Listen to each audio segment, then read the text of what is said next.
I was interested to see if Thompson was going to do what Cam Norrie did in Australia. Cam Norrie beat Casper Ruud in Australia by just daring him to hit backhand passing shots over and over again. Norrie was 41 for 56 in a 4-set match, and Cam isn't even a net rusher. So what is Jordan Thompson going to do if non-net rusher Cam Norrie was at net 56 times in 4 sets? What might Thompson do? And just as important, what is Ruud going to do? Is he going to have an answer if Jordan Thompson comes out on court and says, let's see if Casper can hit backhand passing shots? Let's see if he can do it. Before I go to the screenshots, I'll say this. You can serve and volley against Ruud in 2 ways. On the first serve, Casper chips his forehand return more often than not. He holds a backhand grip, and if you hit to his backhand, he tries to hit over the ball. But if you hit to his forehand on the first serve, as long as he's standing in, he's going to chip the forehand return. You can serve and volley against that. On the second serve, Casper is usually going to move back. Not always. He's usually going to move back. When he moves back, you can hit a kick serve to his backhand, and you can serve and volley off of that. And it's very effective because even if Casper sees you coming and has plenty of time, you're never going to be too afraid of Casper Ruud hitting a backhand passing shot from 10 feet behind the baseline. You're just never going to be afraid of that. You're always going to feel like you're in a good position if that's the case. So particularly on the ad side, that is available. Those are the 2 ways that you can serve and volley against Ruud. In general, when it comes to Casper's passing shots, I'm seeing a couple of issues. First of all, I think he lobs too much. I think he's too quick to go to the lob. He's going to hit some good ones. Of course, he's going to hit some good ones. But I think sometimes he goes to it. It's not open. So if you have a really good, comfortable overhead, I feel like you're going to get some overheads when you approach Ruud's backhand because he's going to throw up lobs when they're not really there. And when I say they're not really there, all I'm saying is you're not crowding the net. You're not on top of the net to the point where a good lob is going to beat you over your head. That's all I'm saying. And then the other thing Casper likes to do off of his backhand pass is he likes to hit it through the middle. He likes to go right at you. And that can be a really good thing to do against a player who doesn't volley very well. One of my big pet peeves is when players are always going to the sideline and trying to hit passing shot winners against poor volleyers of the tennis ball. Because if you're a poor volleyer, let me make you hit one here. And in that case, going through the middle is oftentimes a really good play as long as you're able to keep it somewhat low or get some, decent speed on it. Thompson is a terrific volleyer. So the idea that you're just going to hit it at him and find like basically a 2-shot pass combination, it's tough to square because Thompson is as good a volleyer as he is. Thompson saved all 6 break points against in the first set. He was 6 of 6. First couple, Ruud made mistakes. The next several, we saw our tactics come into play, or our patterns the patterns that I'm pinpointing. So here's 15-40. Thompson serves and volleys. It's actually to the Ruud backhand, but Casper, he doesn't hit this clean. Even though it's a serve and volley, Thompson is going to end up with a ground stroke because the ball lands that short and he's on the service line. It actually takes Thompson 2 forehands to put this away, but eventually he puts this away. As you can see, he's in an awesome position to win the point off of this serve and volley because Ruud mishit the return. So there's his forehand. There's his first forehand. We go to the next point. Now it's 30-40. Break point number 2. Better serve by Thompson. It's to the forehand. We get the chip, and Ruud pops the chip up high in the air. That is not what he wants. And Thompson has a very comfortable height for this backhand volley. Doesn't quite put it away, but basically sticks it into Ruud's backhand. I guess Casper attempted a lob here, but it's not even close.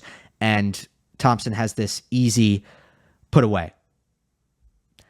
Later on in the set, it is 5-3.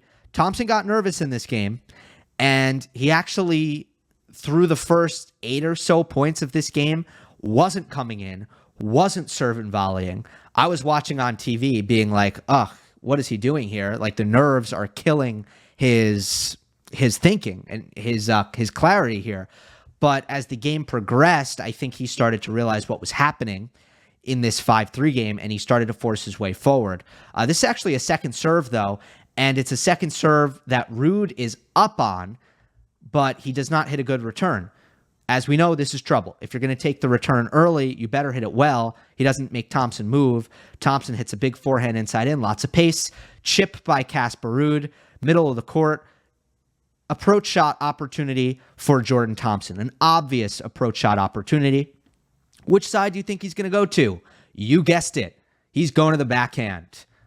Is this a great approach? It's fine. It's like an average approach, pretty solid. But here's an example. Ruud goes to the lob. The lob is not open.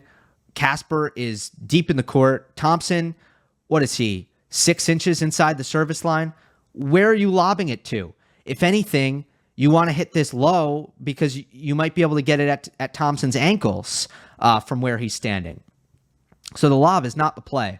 And it's not as if he's in a desperate, stretched out situation. I mean, he had time to hit this backhand pass. Thompson actually doesn't finish this first overhead, but he's going to finish this second backhand volley. Short in the court. Ruud gets up to it, but he digs out this backhand angled slice. It's not really a slice. It's more of like a scoop.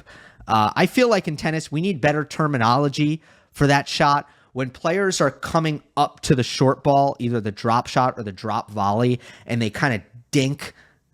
I guess pickleball has hijacked that term, but they kind of dink it cross court, short angle. It's like we don't have a great word for that shot in the sport. Obviously, you're using a continental grip, but it's not really a slice. I digress. So that was the first break point of this game. Here's the second break point of this game. This is another second serve. Casper, I guess, makes an adjustment from the last one. He doesn't want to stand in and kind of hit a mediocre backhand return on the rise again. So he actually goes back. Thompson sees that. Now he's going to do the kick wide, serve and volley. Ruud's got plenty of time to see him coming, and it's not like a nasty kick serve, but look at the return. It's right at Thompson. It's a routine volley. Again, drop volley from Tomo, and Ruud with our favorite shot that he misses cross court again. The shovel. Should we call it the shovel? He shovels it cross court wide. All right, so in summary, first set, there were 6 break points. Thompson got to net on Ruud's backhand on 4 out of the 6. Won all of those points. Pretty significant, huh? Let's go to the second set. Let's go to the tiebreak. This is start of the tiebreak. Ruud has the first point, and Thompson first serve to Casper's forehand. No serve and volley here, but we get the chip return. It's short, but it's pretty low, so maybe it's a good thing that Thompson didn't serve and volley. Thompson approach to the backhand. Ruud, open stance backhand pass. It goes right at Thompson, and Casper sells out into the open court. Jordan drop volley the other way. Ruud has absolutely 0 play on it. So again, that's a backhand pass for Ruud that just goes right at Thompson. Next point, 1-1 in the second set tiebreak. First serve out wide. Block forehand return by Ruud. It's short in the middle of the court. Thompson, approach shot inside out to the Ruud backhand. I know it looks right now like this is some amazing approach shot that Ruud is barely going to get to, but there's actually not that much speed on it. And Ruud, he's there. This is a decent look. Look, don't kid yourself. This isn't an easy backhand pass, but it's one that you might be able to do something with if you're highly skilled at hitting this shot. And Ruud is not. He hits this one cross court into the alley. Even if it was in, I think Thompson was there to knock away the volley. So there's another example. This was fairly big, especially because Ruud was pretty good from the baseline.